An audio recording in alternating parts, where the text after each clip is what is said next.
안녕하십니까. 일요 리서치입니다. 어쩌면 지금 1분기에 가장 어쩌면 포트 매니저 입장에서는 네. 은행주를 비중을 좀 오버웨이트 하신 분들은 상당히 좋았던 시절 네. 아닌가 싶은데 네. 연가를 놓고 보면 상반기는 은행주가 좋을 텐데 뒤에는 좀 자신 없다가 전만순 연구원의 업종 의견이고 여하튼 어제 KB금융 실적 발표했는데 아주 자사주 매입 소강 얘기가 나온 거죠. 네. 굉장히 요즘 이게 각광받는 이슈여서 네.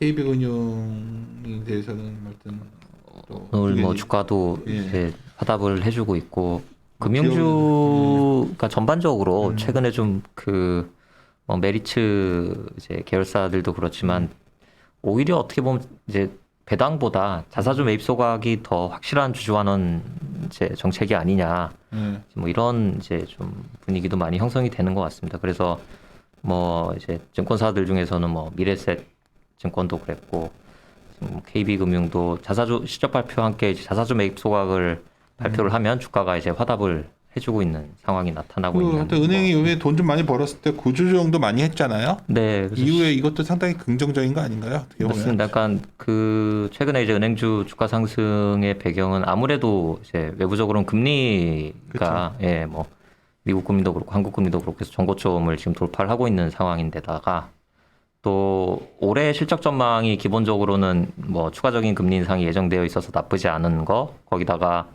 이제 주주 환원도 과거 대비는 조금 적극적으로 이제 하려는 스탠스들을 보여주다 보니 이제 투자자분들의 선호가 높아지는 것 같고 지금 KB금융 실적을 간단하게 말씀드리면 이제 그렇죠. 뭐 하여튼 네. 금융주가 어떤 지금 당장에서는 굉장히 그 가치주의면서 동시에 어떤 금리가 실적도 좋고 네, 뭐 금리가 금리도 올라가는 뭐 게 가장 좋죠. 큰 예. KB금융 얘기 배경인 들어봅시다. 거고 말씀해주신 대로 그러니까 그 1, 2, 3분기 실적이 상당히 좋았기 때문에 4분기에는 좀 보수적이고 선제적으로 비용들을 추가로 많이 인식을 했어요. 그래서 이제 희망퇴직 비용도 발생을 그러니까요. 많이 했고 또 이제 올해 22년을 대비해서 추가적인 충당금도 이제 대규모로 적립을 했고 그래서 추가적인 비용 요인이 거의 한 7천억 가까이가 발생을 했었습니다. 그럼에도 한 6천억대 초반 정도의 이제 이익을 창출했으니까 이거를 이제 감안하면 뭐 1조 원을 상회하는 실질적인 이익 규모를 4분기까지도 이어가고 있는 상황인 거고.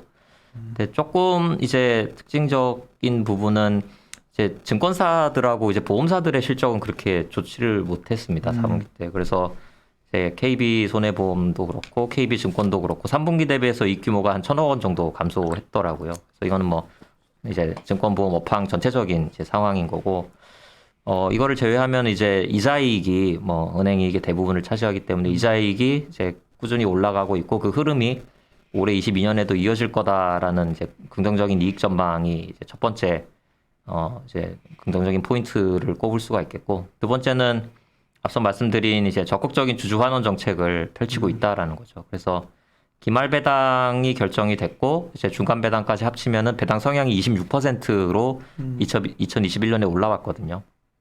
근데 기억하시겠지만 2020년에는 코로나 때문에 이게 20%로 감소를 했다가 이제 코로나 이전 시기로 복귀를 한 거고. 근데 이제 여기서 그친 게 아니라 이제 추가적으로 1,500억 정도의 자사주 소각을 발표했습니다. 사실 이건 굉장히 의미 있는 게 어떻게든 간에 이제 가장 대비되는 게 분할 상장이었잖아요. 네. 그 대비되는 게 어떤 매입 소각 어쩌면 좀 소액 주주의 그래도 그렇죠. 주식수를 줄여주는 거니까. 네. 뭐 직접적인 이제 주주 환원이다라고 볼 수 있는 거고. 그래서 이 1,500억을 사실 합치면은 저희가 뭐 통상 이제 뭐 이게 공식적인 용어인지는 모르겠지만 주주 환원율이라고 하는 거는 배당 성향에다가 이 자사주 소각 규모를 합친 거를 이제 통상 칭하긴 하는데 한 30% 가까이 올라가거든요. 그러니까 상당한 거죠. 100을 벌어서 30 정도는 그러니까. 어쨌든 다시 주주에게 환원을 해줬다라고 이제 볼 수가 있는 거죠. 그래서 이 부분을 이제 금융주 투자자들은 또 상당히 중요하게 보는 포인트이기 때문에 이제 긍정적인 평가를 받고 있는 그런 이제 요소들이다라고 볼 수가 있습니다. 사실 뭐 네. 이런 얘기를 많이 하세요. 이제 뭐 은행주들 이제 좋게 보는데 오케이 어그리 하는데 은행이 너무나 그 대출을 해서 마진을 많이 남기는 거 아니냐 네. 그런 거에 규제가 있을 수 있는 거 아니냐 뭐 이런 네. 얘기도 있고 네.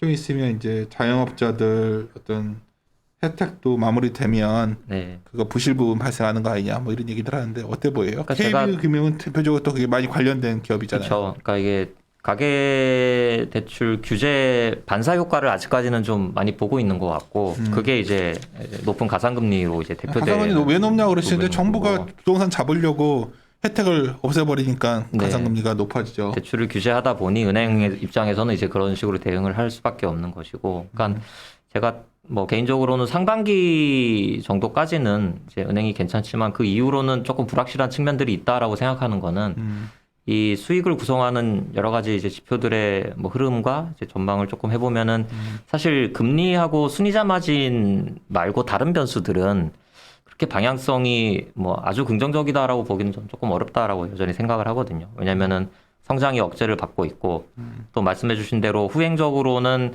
이 뭐 금융지원 조치들이 좀 종료가 되고 하면은 그동안 이제 조금 경상 수준을 하회할 정도로 낮게 유지됐던 대손에 대한 이제 압력이 지금 경기도 약간 이제 피크아웃 하고 있는 상황인 것도 같이 감안을 해야 되겠죠. 금리는 또 올라와 있고 그러면은 비용 부담은 후행적으로는 조금 올라간다라고 생각을 하는 거고 또 하나는 앞서 이제 4Q 실적에도 나왔지만 작년 한 하반기부터 뭐 증권사들, 보험사들 그리고 또 최근에 또 카드사들까지 해서 약간 이 비이자 이익도 이 부분도 사실 이 금융지주 내선 포션이 무시하지 못하는 포션인데 21년 대비 22년은 전반적으로 이제 순이익 규모가 그 비은행 자회사들이 크게 늘어난다라고 증권회사 보기는 같은 것들이 확실히 실적이 떨어지겠죠. 네, 그러니까 증권사도 그렇고 보험사도 사실 마찬가지예요. 왜냐하면 손해율이 작년에 역대급의 낮은 이제 수준을 기록한 거는 이제 여전히 이제 코로나의 반사 효과가 좀 크게 작용을 했던 거고 이제 4Q부터 해서는 뭐 자동차 쪽도 그렇고 이미 뭐 이제 그 장기 위험 손해율은 좀 올라오고 있고 그리고 또 그렇다고 투자 수익이 그걸 만회해줄 정도로 아직 조금 회복되지는 못하고 있는 상황이기 때문에 증권사 그다음에 뭐 보험사 특히 카드사 역시 좀 상황은 비슷하거든요. 그래서 이렇게 본다면은 저는 이제 이익이 안정적이긴 하고 금리라는 요소가 사실 가장 중요한 요소고 이제 전체적인 수익성을 결정짓는 변수이긴 하지만 그 힘이 이제 어디까지 지속 가능할까에 대해서는 조금 의구심이 있다 이런 생각을 여전히 하고 있습니다. 그래서 결론적으로는 KB금융 같은 경우는 뭐 이제 건전성에 대한 이런 지표들이나 뭐 이런 게 워낙 양호하기 때문에 올해도 상당히 이제 높은 이익 증가율을 보여줄 수 있을 걸로 생각은 되고 뭐 역시 이제 주주환원 정책도 좀 적극적으로 하는 쪽으로 지금 방향을 잡고 있기 때문에 배당 수익률 역시 뭐 한 5% 정도로 올해 추정을 하거든요. 그렇게 본다면 여기 만약에 또 추가적인 이런 이제 주주환원 조치가 있다라고 하면은 뭐 충분히 앞서 센터장님 말씀하신 대로 지금 불안한 시장에서는 그러니까 그런 이제 안전한 이제 선택지가 될 수는 있겠다라는 생각을 지금 상황에선 하고 있고 다만 지속 가능성과 뭐 추가적인 탄력에 대해서는 조금 이제 좀 체크를 해봐야 될 부분도 반대로 보면 조금 있다 이렇게 판단을 하고 있습니다. 사실 두 번째 기업은행을 홀드로 두시고 계셔가지고 이게 기업은행을 이렇게 홀드까지 둬야 되나요? 궁금해서. 그러니까 그 이제 연초에 전망 자료를 내면서 이제 조금 은행 업종에 대한 시각을 작년 대비 올해 이제 조금 이제 낮춰 잡으면서 이제 의견을 조정했던 부분인 거고 뭐 이제 뭐 실적과 관련된 이슈는 직접적인 이슈는 아니고요. 다만 조금 이제 다른 은행들과 대비해서 조금 좀 관리가 좀 필요하다라고 제 개인적으로 생각을 하는 부분은 이게 금리가 상승하는 시기에 경험적으로 봤었을 때 앞서도 말씀드렸지만 지금 가계대출 같은 경우는 사실 가상금리가 되게 높게 형성이 되어 있고 마진을 잘 이제 은행들이 항유를 하고 있는데 기업단은 사실 그렇지는 못하거든요. 그리고 또 가계대출의 규제가 지금 심화되고 있는 상황이기 때문에 다들 기업 쪽에 올해 대출 성장 목표를 조금 더 높게 설정을 하고 있어서 이쪽은 오히려 반사적으로 좀 경쟁이 좀 심화될 수도 있는 여건이기도 하고 그래서 상대적으로 NIM의 상승 폭이 지난 4분기에는 이제 뭐 몇 가지 요인들로 인해서 높은 수준을 기록을 했지만 전체 업종 평균 대비 그 평균 이상을 상회하는 이제 마진 상승을 올해 보여주기는 만만치 않을 것 같다라는 생각을 첫 번째로 하고 있고 두 번째는 또 뭐 같은 말씀인데 아무래도 좀 경기에 민감한 이 대출을 워낙 많이 보유하고 있고 그리고 또 이 코로나 금융 지원을 받았던 이 여신의 사이즈가 다른 은행 대비 좀 월등히 높은 걸로 이렇게 파악이 되고 있습니다. 그래서 그런 이제 조치들이 종료가 됐을 때 역시 이제 후행적으로 조금 이 신용 위험이 그다음에 이제 대손 비용이 좀 상승할 그런 좀 개연성이 있지 않을까라는 생각을 해서 아주 뭐 업종 평균 대비 좀 낮은 이제 이익 증가율을 가정을 해서 저는 실적을 추정하고 있고 그래서 조금 이제 투자 순위에서는 약간 이제 저는 후순위로 생각을 하고 있습니다. 은행주 전체적으로 좀 1분기에 아직까지 좋게 보고 있다 보니까 상대적으로 저조했던 게 기업 은행이다 예, 보니 맞습니다.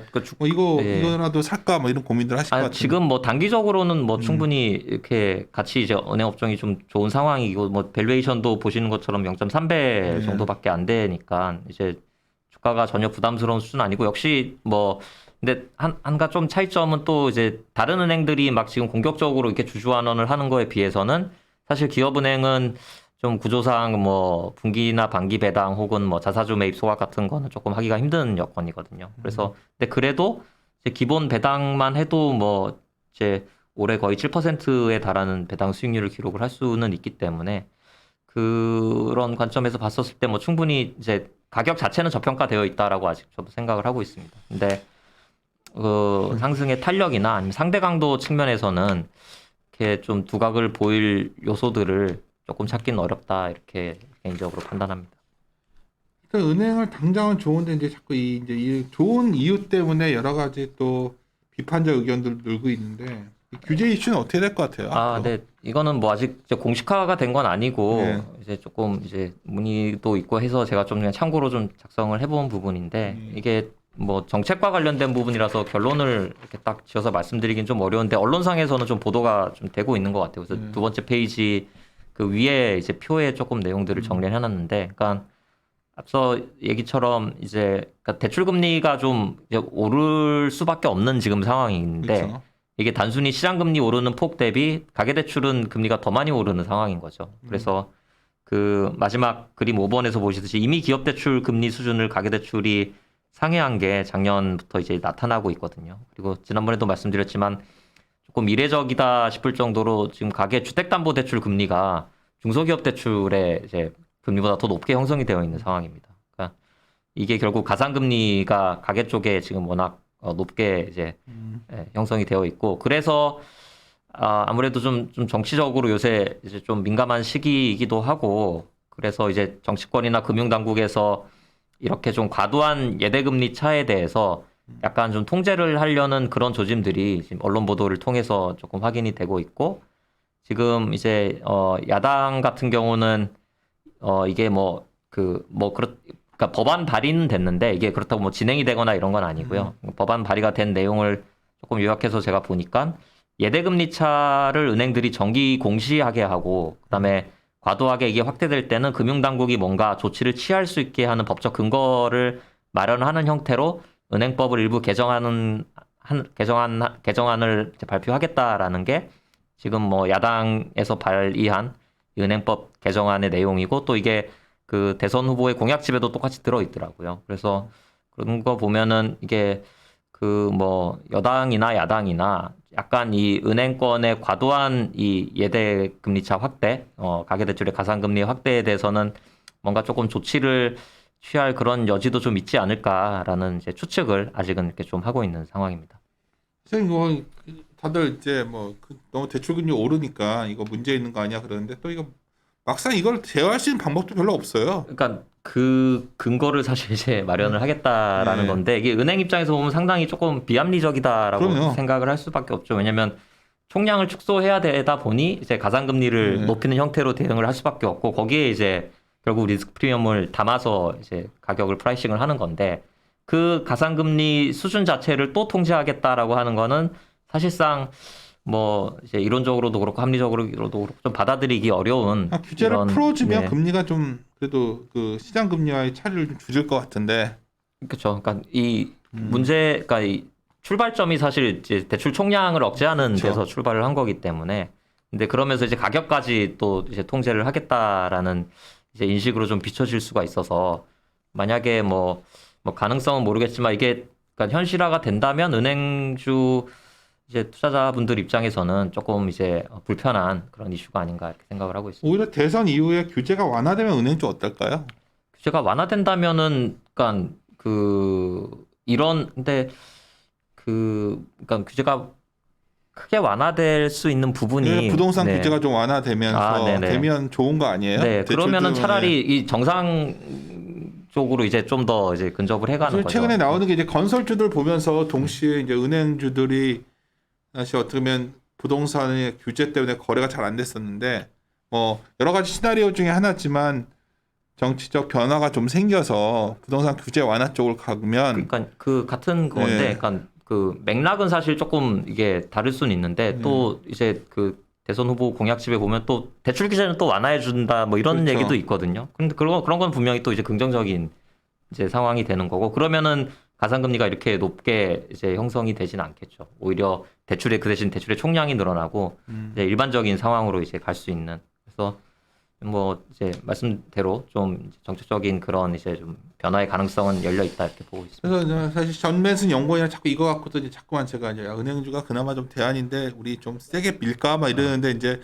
뒤를 보면 또 전매순 연구원 말대로 이렇게 자신은 없고 약간 그 뭐 연초에 이제 그 연간 전망을 이제 하는 과정에서 그 이제 올해 그러니까 연 전체로 봤었을 때 앞서 뭐 똑같은 말씀이에요. 그러니까 금리 이외의 요소들이 아주 다 편안한 이제 모습을 보여주면은 사실 이제 작년처럼 그런 이제 좀 강한 랠리 그다음에 연중 추세적인 그런 랠리를 기대해 볼 수 있겠는데, 그러니까 좋은 부분들이 지금 주가에 좀 반영이 저는 좀 일정 부분 되어 있다라고 생각을 하거든요. 그리고 뭐 이제 수익성이 약간 정점을 향해 가는 시기가 될 것 같고, 실적은 물론 이제 좋게 나오겠지만 주가의 고점은 하반기보다는 상반기 중에 형성될 가능성이 높지 않을까 이런 생각을 개인적으로 하고 지금은 있습니다. 즐기되 좀 유의 주의 깊게 관찰하고 있어라 이 정도로 약간 네, 뭐 이제 그 홀딩하면서 이제 조금 정책 변화를 관찰하면 될 것 같고, 뭐 1분기, 4분기 때 보니까 이제 뭐 비용들을 이제 공격적으로 또 선제적으로 보수적으로 많이 인식을 해서 1분기까지도 실적은 이제 긍정적일 것 같고, 그러니까요. 예. 이번 은행은 상당히 잘 비용을 떨어내는 것 같아요. 네. 그러면은 1분기 실적이 뭐 한 4월, 5월 정도까지 나오니까 저는 그 시점이 조금 이제 또 한번 제가 또 개인적으로 좀 고민을 좀 더 해야 되는 그런 시점이지 않을까. 그리고 또 하여튼 포트폴리오 매니저라면 은행 비중을 낮출 이유는 없고 지금 당장은 네, 오버웨이트 그렇습니다. 유지하는 게 맞는데 금리죠. 그러니까 결국은 금리가 그 가파르게 상승을 그럼요. 하고 있는 거죠. 상승을 하고 있는 게 가장 큰 이제 동력으로 지금 작용을 우리나라 하고 있는 국고채 거고. 3년이 얼마나 빠르게 올라가는데요. 전혀 시장이 예상했던 것보다 빠른 거 아니에요 지금. 뭐 해외도 똑같이 해외도 예, 그렇고 예. 그러니까 이거만 딱 뛰어오는 게 은행주죠 뭐 미국 지금. 예. 예, 10년물이 2%를 향해 지금 어쨌든 가고 있는 상황이고 국내도 같이 따라가고 있는 모습이니까. 10년물이 뭐 진짜 뭐 2.3, 2.5까지 가주면 그때까지는 은행주 뭐 그때까지는 네. 그러면 이제 제 기본적인 가정이 저는 이제 2% 기준금리가 한국에선 다시 가긴 조금 힘들다라는 생각을 하고 있었는데 그 가정을 이제 바꿔야. 그러니까요. 그럴 여지도 있으니까 은행주에 대해서는 잘 좀 긍정적 의견 유지하시면서 업데이트 해가시면 될 것 같아요. 그리고 아무래도 대출금리 높다 보니까 여러 가지 비판적 시각도 많은 거 알고 있지만 실제 자본시장의 논리를 본다면 이게 간단치가 않다는 거예요. 저 말은. 그 갑자기 합리적이진 않은. 그쵸. 예, 그러니까 예, 합리적이진 이게 갈수록 않은. 예. 규제하고 개입을 하다 보니까 자꾸 꼬여가는 상황인 거예요. 꼬여가는 상황. 지금. 그래서 이걸 푸는 스타일을 푸는 방법은 규제를 풀어가지고 푸는 방법밖에 없어요. 규제를 하는 게 아니라. 네. 오히려 그래야 우리가 대출금리도 좀 시장 금리만큼 대출금리를 주면 되는데 뭐 이걸 총량 규제로 그냥 대출을 막아버리니까 이런 현상이 나온 그러니까 이 거거든요. 자사주 소각에 대해서 이렇게 긍정적인 반응을 보여주는 것도 결국은 이제 그쪽에 있어서의 규제는 그래도 지금 조금 풀어지고 있다라는 인식들을 하고 배당도 계신 못 주게 거거든요. 했었잖아요, 사실. 예, 배당도 정상화하고 매입 소각도 하게 하고 이런 조치들은 분명히 뭐 이 금융주 전반에 있어서 좀 긍정적인 변화라고 이렇게 판단하고 있습니다. 개인적으로는 어제 KB금융주주의 어떤 자사주 매입 소강은 상당히 의미 있는 예. 이벤트다. 저는 이렇게 보고 있습니다. 또 알겠- 예. 중요한 건 지속성. 예, 그쵸. 예, 올해 계속적으로 좀 그런 게 나타날 우리나라는 수 좀 있는- 약하죠. 그냥 계속해서 강하게 그걸 드라이브 걸어주면 주가가 재평가될 수도 네. 있는데 네. 그런 의지가 만한 용기가 있는지 모르겠어요. 예, 마무리 짓도록 하시죠. 예. 하여튼 은행 업종 전반에 대해서 하여튼 실적 시즌이 아직 예. 남아서요. 한번 다음에 한번 체크해 봅시다. 예, 마무리 짓도록 하겠습니다. 함께 고민하시죠.